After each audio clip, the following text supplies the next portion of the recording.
Hello and welcome to the look ahead for Tuesday, the 11th of June, with me, Fiona Cincotta, Senior Market Analyst at City Index. So, tomorrow in the European session, we'll be looking at UK jobs data, including an unemployment level. We've also got ECB's Chief Economist, Philip Lane, speaking, and the OPEC monthly market report. As far as earnings are concerned, by watching out for Oracle in the US. So let's just kick off with what we're expecting from the UK jobs data. Now, unemployment is expected to hold steady, but the main focus is going to be on UK average earnings, wage growth, which is expected to potentially tick higher to 6.1%, up from 6%.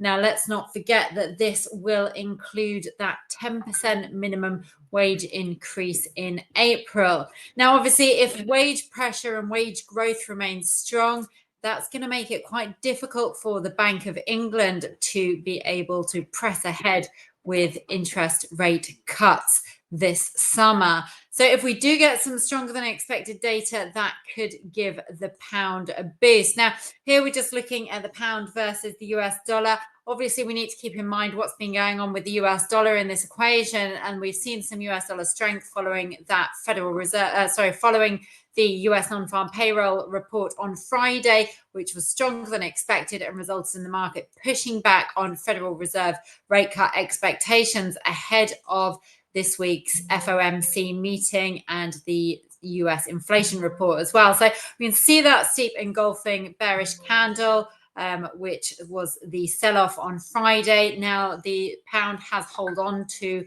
those losses today. It's found support around that 127 level. Now, sellers are going to be looking to break below that 127 level if we get in weaker than expected wage growth figures. But if we get in stronger than expected wage growth figures, then we could see that pound push higher, particularly as we don't have much in the way of US data tomorrow. So on the upside, be watching for 128. That was sort of the level that capped those gains at the end of May, beginning of June. On the downside, as I said, if we get a break below that 127 level, then we'll watch out for 126.40, which is the 100 SMA. Just also having a look here at the euro US dollar. As I said, we've got ECB's chief economist, Philip Lane, speaking. Now, the euro, as we can see, has had some pretty steep falls in recent sessions. Obviously, we saw there the impact of that stronger than expected US non-farm payroll. We've also seen the impact of those European elections over the weekend, but not so much the European elections, but that surprise snap election in France, which has raised political uncertainty in the region and sent the euro tumbling. Now, as far as ECB is concerned, obviously, they also cut interest rates last week. They haven't really committed to future interest rate cuts, obviously not wanting to put themselves into a corner again, particularly as we've seen that the economy appears to be showing signs of recovery. So if we do hear some more supportive comments from ECB, Philip Lane, then we could see some, at least a steadying in that euro sell-off. Watch out on the downside levels. I'll be watching is 127.50, and below that 107.25, and below that 107. On the upside, the 200 SMA, it needs to be retaken for any form of recovery. That's at the 107.90 level. Then finally, we've also got the OPEC report coming in.